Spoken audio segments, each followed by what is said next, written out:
The following is a chapter reading by the Worm Audiobook Project. Please support the original author at parahumans.wordpress.com. Thank you and enjoy.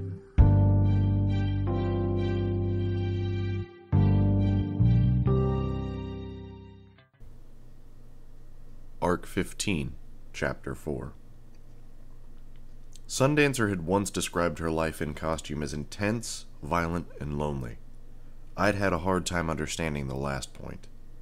That had been about the same time that I had been riding the high of having friends for the first time, after a couple of years spent in almost total solitude.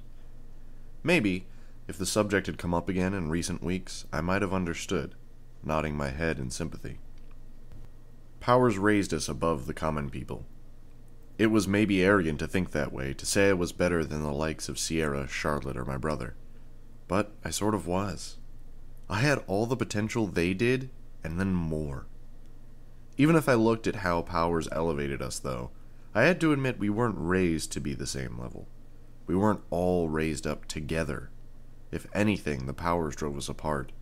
Our trigger events, our reasons for wanting to use our powers, the agendas and missions we took upon ourselves, and even how those powers made us think and operate in different ways.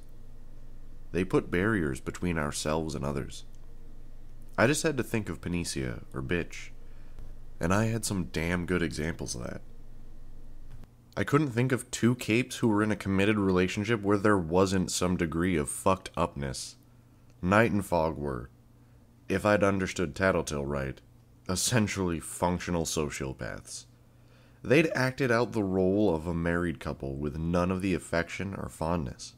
Victor and Othala were screwed up in a different way, burdened by a shared event in their past. Brandish and Flashbang? If their kids were any indication, yeah, fucked up. It was no small wonder we were all so fucked up. It was the human condition, to need a supporting hand now and again. And yet we could barely help ourselves, let alone each other. Worse, if by some small miracle two capes managed to find comfort and support in each other, there was no guarantee that those other 2 points that Sundancer had raised wouldn't ruin things. The intensity of our lifestyle and the sheer violence. Lady Photon had lost her husband in the Leviathan fight. Glory Girl had, if the magazines and papers were any indication, maintained an on and off relationship with Gallant. He'd died too. So this, lying here beside Brian, it was sort of bittersweet, with maybe a 60-40 split on the sweet versus the bitter. I couldn't see Brian's face without raising my head, and I didn't want to do that and risk waking him. I'd left my glasses on the table with the knife and gun, so I couldn't see that well anyways. I settled for studying the fabric of his sleeveless shirt, the nubs of lint, the weave of the textile, and how it shifted with the slow, deep, and rhythmic breaths he was taking. I could smell his sweat, with the faint traces of his deodorant beneath. It was funny, because when we'd settled in, I hadn't been able to smell anything. I felt warm in the core of my chest. That wasn't just the morning light streaming in through the windows. Not happy, exactly. I didn't feel like I deserved to be happy. Not with the responsibilities I wasn't attending to right now. Not with the mistakes I'd made and the people I'd failed. But I could convince myself that this was something I should be doing. It was one of the tasks that I had to tend to, no matter how the coming days and weeks unfolded, and we'd settled on making those tasks a priority.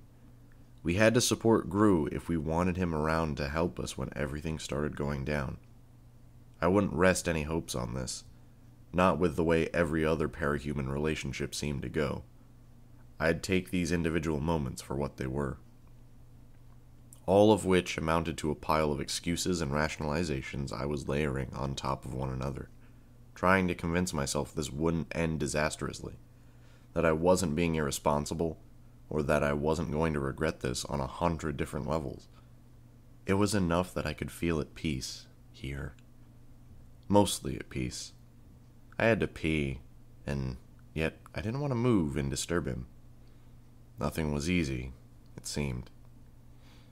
My body won out over my willpower, and I decided to extricate myself. I didn't even try to get to my feet, instead easing myself down to the ground as I unwrapped myself from Brian as slowly as I could. Once I'd disentangled myself from Brian and the couch, I grabbed my glasses, knife, cell phone, and gun, and rushed to the washroom. The cell phone rang while I was on the toilet. Tattletale. For Brian's sake and my own sense of decency, I refused the call and texted her instead. "What's up?" She replied soon after. "R is done. Bird in the pen for now. C wants a meeting anyways. Get GI and come for 11 a.m. So it was time to see if Brian could glean anything from Victor's power. I responded. G sleeping. Don't want to wake him. I could guess her reply before it appeared. Hate to break you two lovebirds up, but we are tight on time, and C is impatient. I texted her an A-OK before hanging up and putting the phone away.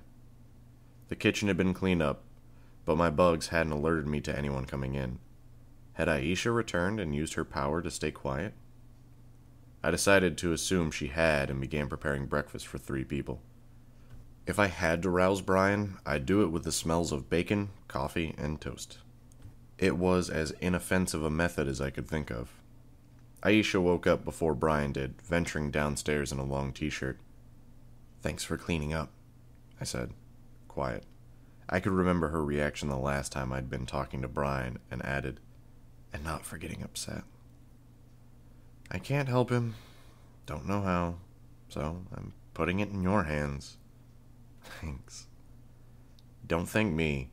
If you screw this up, I can and will make your life a living hell." I frowned. "Honestly, it's not very fair.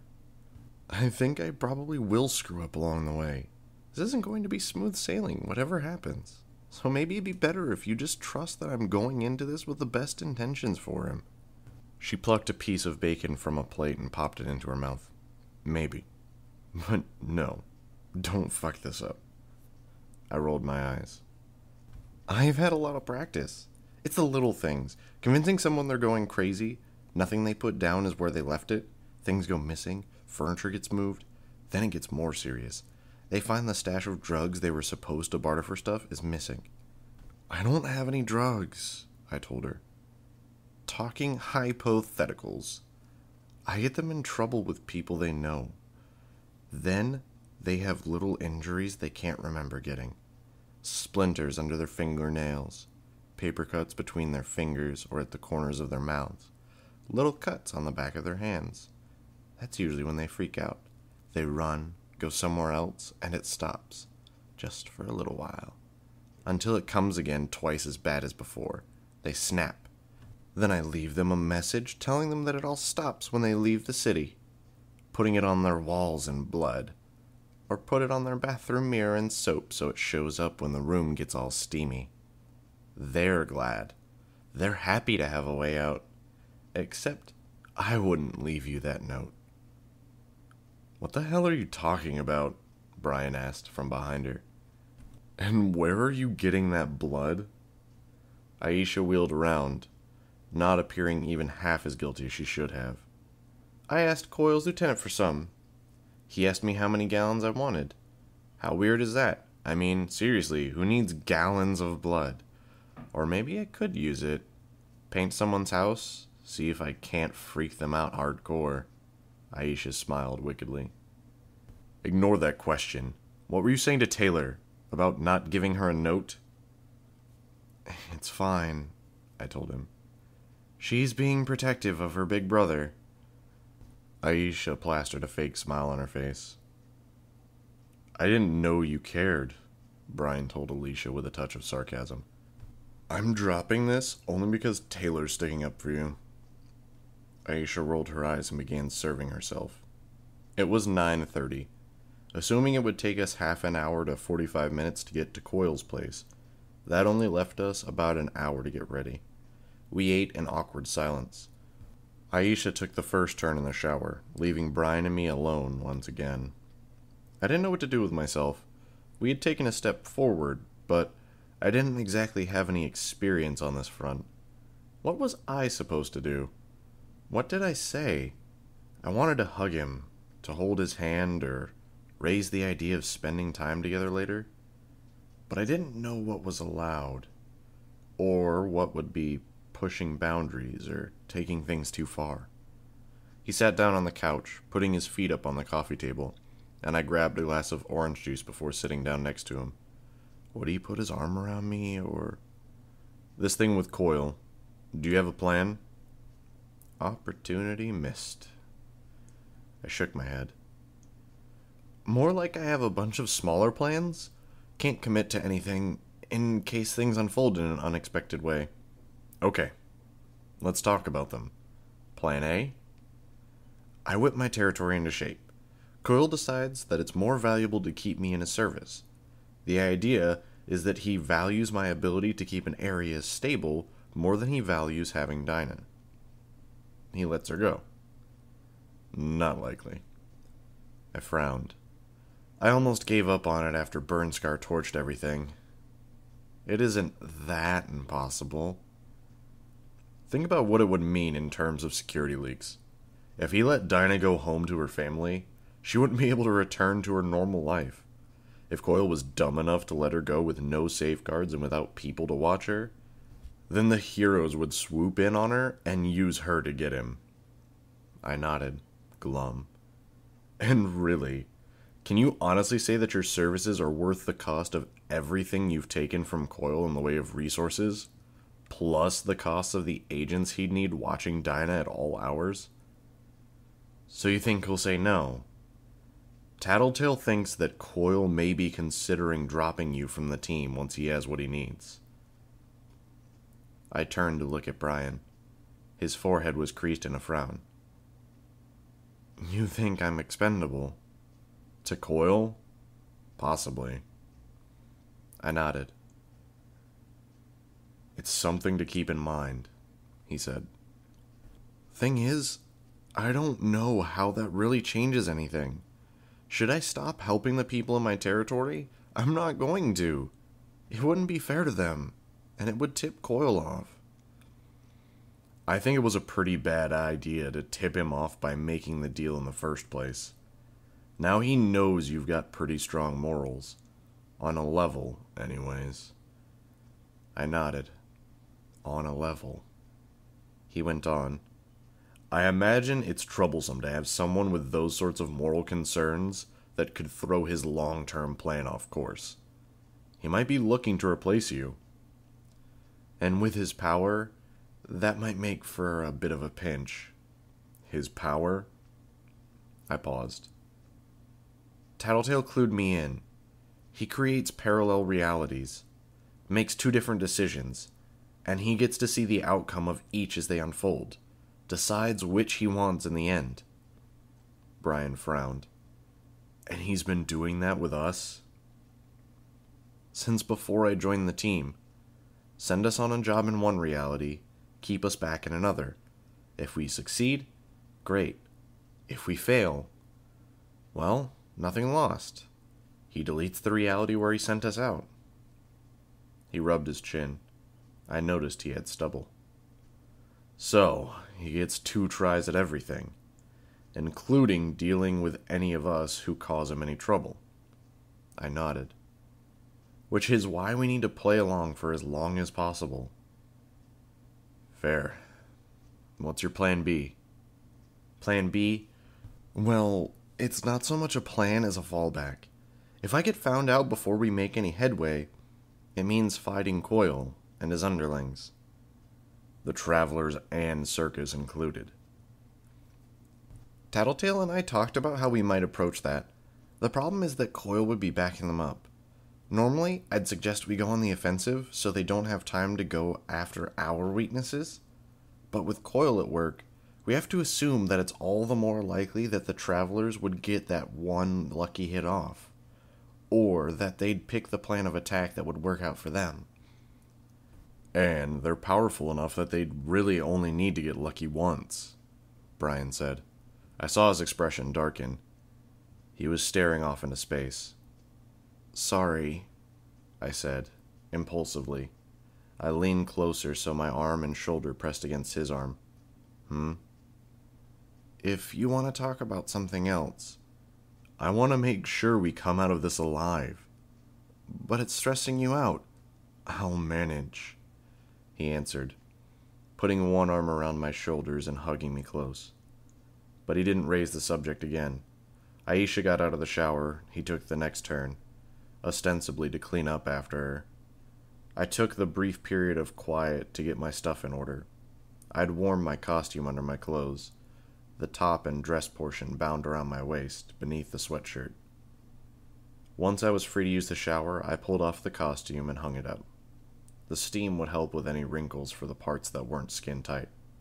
I had to admit to being a little disappointed with the way the morning was unfolding. Part of that was with myself, not knowing how to act, but part of it was with the lack of romance. Rationally, I knew that the movies, TV, books, and all that, they didn't paint a realistic picture. I knew that we wouldn't instantaneously click, that everything would be fixed. But at the core of it all, I wasn't 100% rational. Had to take what I could get. Last night, cuddling, it had been nice. Really nice. All in all, we were ready to move out well ahead of time. I racked my brain trying to think of things to say. Everything social or romantic seemed forced or awkward, especially with Imp here. Everything related to our costumed selves seemed too delicate, fraught with reminders for Brian. Each time I entered Coil's headquarters, it seemed like it had transformed. On our first visit, it had been a bare-bones setup with piles upon piles of crates and soldiers congregating wherever there was room. Our last visit had seen some organization. Now, it had finally taken form. The interior was divided into 2 levels. The lower level sported a cafeteria, a bar, a small computer lab, and bunk beds for the soldiers on standby. Doorways leading to what I suspected were washrooms. I knew that Coil had squads positioned across the city by now, in quarters not unlike the layers he had assigned us, if a little more austere. Anyone who stayed here had the bare necessities. There was an area with more of a focus on the actual war part of soldiering, with men at the ready to hand out the guns and ammunition that were tidily arranged on racks and shelves, a massive laundry room that appeared to be devoted to washing and preparing the uniforms, and 2 more stations for heavier gear and more esoteric stuff like walkie-talkies and explosives. The upper level was pretty plain, with a metal walkway bridging the gaps to the doorways that were recessed in the concrete walls. Still, things had been added, including whiteboards with shift schedules and maps very similar to the one I'd seen in Tattletale's base of operations. I glanced at one map. Our territory had expanded somewhat, or maybe it was better to say that the pockets of enemy forces that had lurked at the edges of our territory were collapsing. Cranston, the blonde woman who served as one of Coil's liaisons to us, who was my contact when I needed something, was standing outside the door to the conference room. "Skidder, how are you?" "I'm fine, Mrs. Cranston." "You're a bit early. Can I offer you something while you wait for Coil to arrive?" I shook my head. "Gru? Imp?" They refused as well. "It'll only be a few minutes." Gru and Imp stepped away to talk to the fat, short man who I took to be their liaison. I stepped over to the railing and watched the scene below. A group far to my left caught my eye. I ventured closer. Trickster, Sundancer, Genesis, and Ballistic were gathered around Tattletale, joined by Coil and a blonde boy with striking good looks. I couldn't really get a good look at it from my vantage point, but the wall jutted out beneath the walkway, and there was a heavy vault door set into the concrete, similar to the ones I'd seen at the shelters. Noelle. Tattletale was shaking her head as she talked. She gestured toward the door. I could see the travelers respond to that. Trickster folding his arms, Sundancer turning away slightly, Genesis in her wheelchair, hung her head just a bit, her mop of hair blocking the view. They weren't hearing what they wanted to hear. Tattletale touched the wall, some panel or button system, said something, and then turned away, walking towards the staircase. The travelers and Coil followed behind. "Everything okay?" I asked Tattletale as she joined me. "Oh, not really." She gave me a tight smile. "Fill me in later?" "Can't. Sworn to secrecy." Uh-huh. You know, for someone who calls herself Tattletale, you're way too fond of keeping secrets. Believe me, some secrets aren't so fun to keep. I frowned. What was going on there? I could only trust that she'd inform us when we weren't in earshot of Coil and the travelers. Bitch and Regent were waiting outside the conference room as we approached. I gave Bitch a small nod of acknowledgement and she returned it.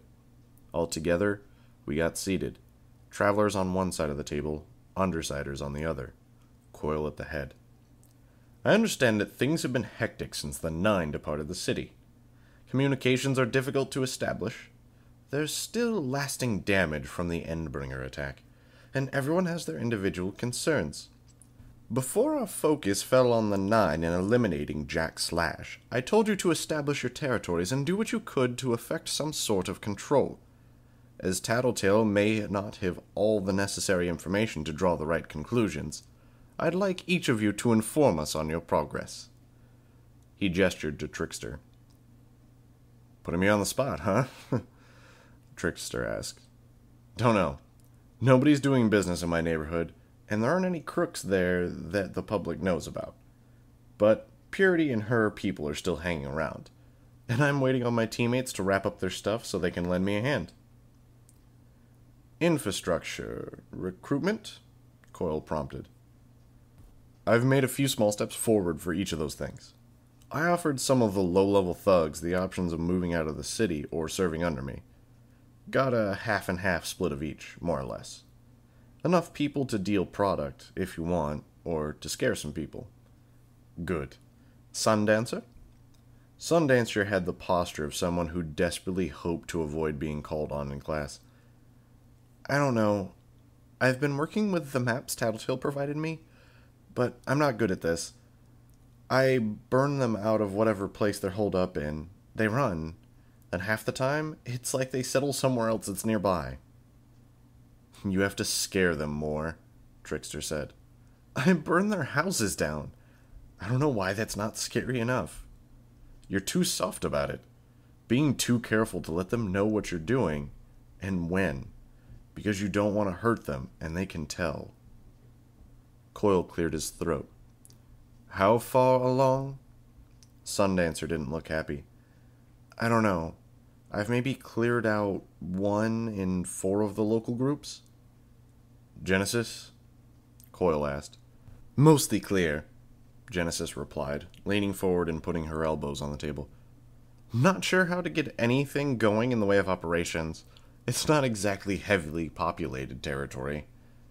"You're keeping Noelle company tonight, yes?" Genesis nodded. "Then we'll discuss it then." "Okay." "And Ballistic?" "Further along than him." Ballistic jerked a thumb toward Trickster. "Nobody's doing business in my area. Only 2 capes hanging around. Got that girl from Dolltown who's pretty insistent on holding on to her neighborhood. Even if pretty much everyone that lived there is dead now. It's the only spot I haven't taken over." "I see. And the second cape?" "There's a kid from the old merchants group. Has powers. Going to try to scare off the doll girl and recruit the merchant kid." "You might start with remembering their names," Genesis pointed out. "I'm not a cape geek like you." "You're a cape." "Parian and Scrub?" I spoke up, hoping to keep them from going off on a tangent. "Sure, sounds right," Ballistic conceded. "If you're dealing with Parian, can I come along?" "Actually," Coil said, "I had a request to make of you, Skidder." I turned my attention to him. "After," he told me. "Let me get to the main topic of this meeting before I address it. For now, I'd like to hear how the Undersiders are coming along." "Been busy helping everyone else out," Tattletale admitted. "Like Trickster, I guess. I'm waiting for others to finish what they're doing. I'm pretty solid for business, though. Bringing in more cash than I'm spending." What's the business? Trickster added. The big one is reclaiming items and homes. I offer goodies to any people from the shelter willing to band together and scare them off. Anything too difficult? I use the mercenaries you provided. Coil's hooked me up with some banking services, so we can actually make the transactions. People don't have a lot of use for money with the way things are right now. And they do have stuff that they value. Figure $100 to $1,000 per job. 3 or 4 jobs per day. And they're sort of doing my work for us. Dealing with the gang members. With the idea that your teammates will claim the areas at a later date, Coil said, his voice firm. Right. Gru and Imp? I saw Gru hesitate. 75% clear, Imp said. The chosen and leftover merchants mainly moved into our territory and regions. Maybe we're not 100% done, but when we scare people off, they stay gone. Good. Can you drive out the remaining threats in the next 2 days? Got this far in 3. Don't see why not. Excellent. Regent? About the same. Nobody wants to cross Shatterbird. But lots of people keep popping up, moving in because they're oblivious that she's there. With no radio or TV, they're clueless. Make it more obvious then. Regent nodded. Bitch? Nobody left in my territory. No threats? Nobody. Coil sighed. I did tell you that you could run your territory as you wished. Still, that's not ideal. Would you object to a rearrangement of territory? I would grant you more overall area to control, but it would be limited to the outskirts of the city. So long as it's mine. Good. And Skitter? I shrugged. No threats. Nobody's daring to pop their heads in. Then consider working on rooting out the individuals too afraid to show themselves before they cause a problem. They're dealt with, I said. Explain? I'm doing 2 sweeps through my territory every day. Only 1 yesterday, but we were busy dealing with the Chosen. I'm checking every building for trouble. If I find contraband, drugs, or weapons, I confront the individuals in question. Past 2 days, I haven't had to confront anyone.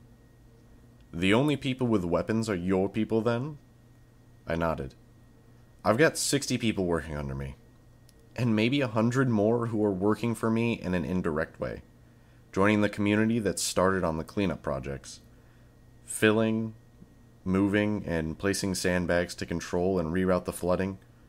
Clearing the area burn scar burned down. And setting up accommodations. Impressive, Coil said. I nodded. I feel like I'm cheating, though. My power's suited to this. It remains impressive. Let me explain just why I find this of interest. Undersiders, travelers. The mayoral elections are in 1 week.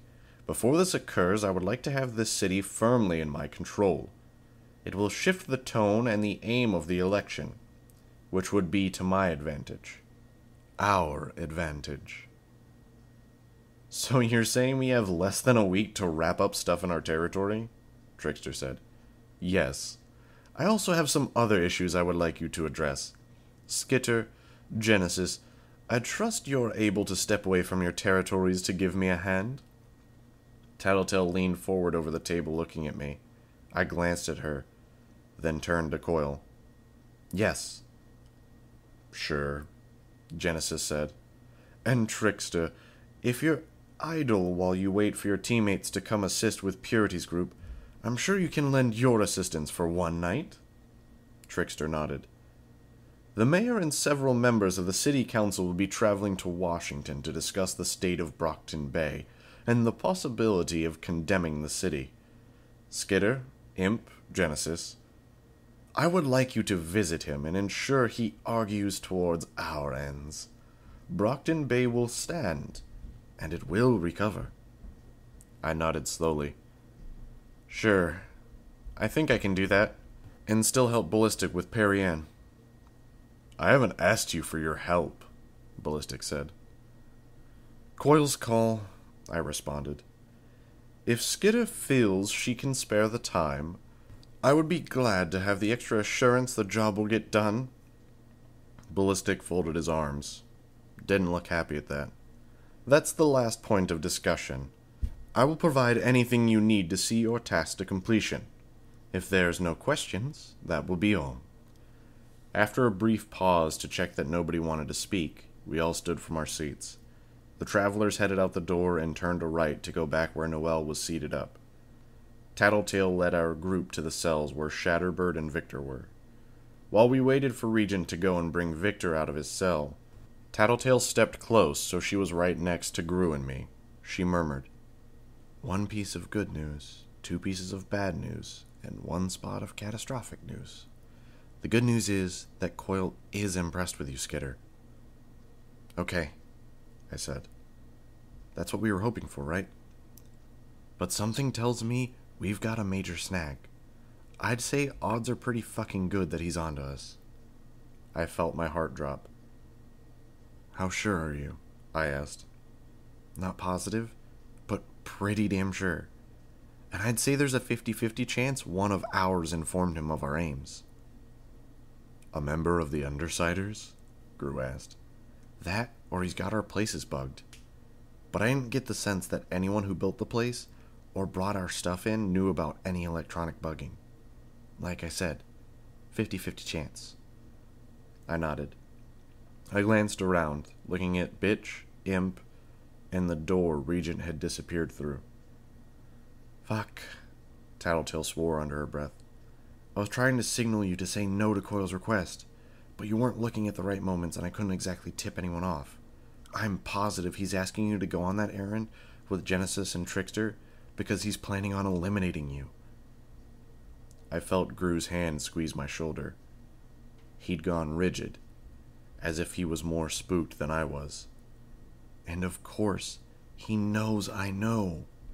So this is a loyalty test, I'm betting. If you don't go, I flunk.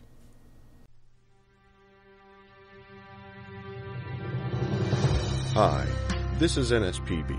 You just finished listening to a chapter from Arc 15, Colony, from the web serial Worm by J.C. McRae. This production is brought to you by the Worm Audiobook Project.